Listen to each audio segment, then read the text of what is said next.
Aujourd'hui, sur votre table, quelles sont les difficultés que la pêche rencontre à Goudomp? Les problèmes de la pêche à Goudomp, c'est les mêmes problèmes qu'on vit partout au Sénégal. Parce que la pêche, actuellement, le problème majeur, c'est la raréfaction des produits halieutiques. C'est-à-dire la diminution de la production des produits halieutiques depuis des années. Mais cette diminution est due à des causes parfois naturelles, comme les changements climatiques. Ici, au niveau du fleuve aussi, la disparition de certains mangroves, les plantes d'halophiles, la pollution, tout ça entraîne aussi, joue sur la diminution de la production des produits halieutiques. Mais en plus de ces causes-là, il y a les phénomènes anthropiques aussi, c'est-à-dire les causes venant de l'intervention de l'homme, comme la surpêche, la surexploitation des ressources halieutiques. Actuellement, les ressources sont exploitées, la pêche est si forte, la pression est supérieure à la production du fleuve.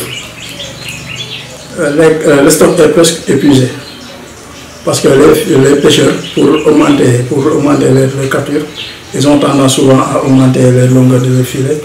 Certains même, ils violent la réglementation en cherchant des filets avec des maillages de petite taille pour capturer les poissons de petite taille. Et c'est anormal. Vous avec ces pêcheurs qui violent la réglementation?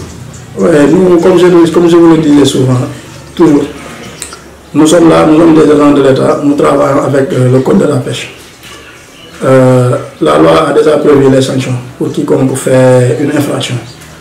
On n'a pas saisi pas mal de filets la fois passée parce qu'il y avait un problème de maillage. On a saisi presque 5 filets, après je vais vous montrer ces filets. Ensuite, on a fait des saisies de produits, des captures.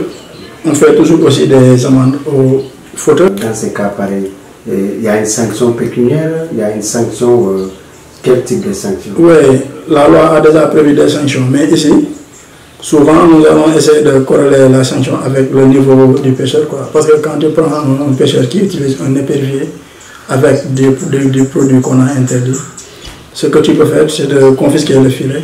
Tu lui donnes, si tu lui investis une amende même, ça ne va pas être trop cher. La dernière amende que j'ai infligée à un pêcheur, c'était de payer 5 000 francs. Il a payé 5 000 francs, on a pris les captures. Okay. Mais on lui a redonné le filet, parce que le filet était normal, mais il utilisait un produit qui n'est pas bon pour le fleuve. Ce sont les produits polluants. Y a-t-il des pêcheurs qui utilisent des monofilaments? Oui, le monofilament, tu sais, il était interdit dans la réglementation. Mais il y avait une dérogation qui permet aux pêcheurs de réutiliser le monofilament. Ici même, dans les rapports, j'ai vu la note qui était adressée au inspecteur régional de Sédhiou.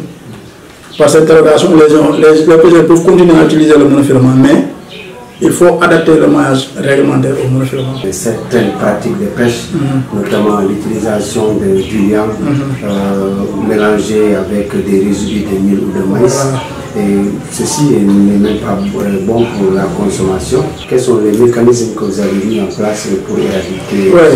Nous, pour gérer les mauvaises pratiques de pêche, nous avons commencé par faire des sensibilisations, pour sensibiliser les pêcheurs. Parce que le fait d'utiliser des produits, des diluants, tout ça, des produits polluants, une fois, ce n'est pas bon pour la santé, ensuite, ce n'est pas bon pour le fleuve. C'est pourquoi on a procédé par des sensibilisations.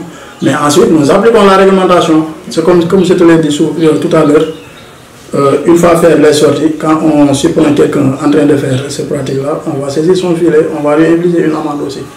C'est ce qu'on est en train de faire. Dans le cadre de la sensibilisation, comment vous êtes organisé? Oui, pour la sensibilisation, là je vais remercier d'une part l'association que je vous ai parlé tout à l'heure, l'association pour le développement de Goudomp. On a organisé des rencontres avec les pêcheurs, on a tenu une rencontre ici au niveau du quai de pêche, on a échangé des problèmes de la pêche. Par la suite, on avait organisé un forum, on a parlé là-bas des problèmes de la pêche. On a continué de faire des rencontres dans chaque village pour organiser des groupes de 15 personnes, des jeunes motivés pour nous accompagner au niveau de la surveillance.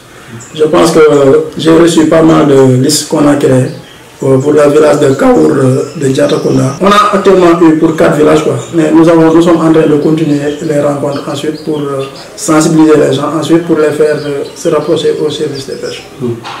le chantier du quai de pêche reste inachevé. Aujourd'hui, chaque fois, c'est la complainte de ces pêcheurs ou mareyeurs. Aujourd'hui, vous êtes venu il y a de cela moins de 5 mois. Qu'est-ce que vous savez de cette structure? Oui, une fois que je suis arrivé ici à Goudomp, j'ai visité le quai de pêche, mais il paraît qu'il reste des travaux de finition. Les travaux ne sont pas terminés. Peut-être après avoir terminé ces travaux-là, on va réceptionner le bâtiment. Ensuite, on va mettre ce bâtiment-là sera commencer à fonctionner. Mais avant cela, nous sommes en train de faire des organisations avec les GIE parce que pour gérer un quai de pêche, ça demande une certaine organisation. On est en train de construire les GIE pour la gestion du quai de pêche. On est en train de faire des formations sur ça aussi. Quel est l'impact de ce quai de pêche une fois terminé pour les... Non, une fois que ce quai de pêche fonctionne, ça peut pousser les activités de la pêche ici au niveau du département. Parce que ça va permettre aux mareyeurs de mener à bien leurs activités. La commune aussi va gagner des recettes sur ça. Ensuite, les mareyeurs auront la possibilité de conserver leurs produits et d'acheminer leurs produits vers ailleurs. Parce que s'il y a une famille de glace là-bas, ça va leur faciliter de conserver leurs produits. Il y aura aussi une aire peut-être de transformation de certains produits. Tout ça, ça va faire bouger l'activité de la pêche au niveau du département. Monsieur Donde, il y a également une autre question, l'avancée de la mer. On a fait le constat de l'autre côté, où vraiment la mer est en train d'avancer à grands pas. Mais la solution, c'est quoi selon vous? Oui, l'avancée de la mer, c'est des choses dues à des phénomènes naturels, comme je vous l'ai dit, les changements climatiques, la masse d'eau augmente, tout ça. Mais peut-être l'État a la possibilité de trouver certaines solutions. Parce que même au niveau maritime, il y a ce phénomène-là, avec les régions côtières. On a certains phénomènes naturels, avec les changements climatiques, tout ça. Mais au niveau maritime, même, il y a ce problème. Mais là-bas, dans certaines zones, pour trouver une solution, l'État a créé des barrages. Il y a certaines zones où on a créé des barrages, des ponts aussi pour... je ne sais pas, ici à Goudomp, comme le fleuve n'est pas un petit, si ça peut nous aider à faire ça. Si c'est possible de faire ces barrages-là. Oui. Mais c'est des phénomènes naturels. Okay. Voilà. Monsieur l'inspecteur Donde, dans le cadre du transport fluvial, quels sont les mécanismes que vous avez mis en place pour contrôler ce transport? Oui, pour le transport fluvial, il n'y a pas encore un texte qui autorise le transport fluvial. Le transport est libre. Si l'organisation, si les personnes qui font le transport se sont bien organisées, nous allons voir si l'étanchéité de la pirogue, la longueur du pirogue aussi, et nous allons exiger un nombre adéquat pour le transport. On interdit aussi le transport mixte, de mixer les personnes avec les animaux comme les boussous. Il y a des agents, des ASP qui sont là pour veiller sur la conformité du transport. Oui. Dans chaque point de débarcadère, il y a un agent ASP qui est là-bas pour contrôler le transport fluvial. Oui. On vous remercie, M. Donde. Ok, merci beaucoup. Je vous rappelle que vous êtes inspecteur de la pêche au niveau de Goudomp. Oui. Merci.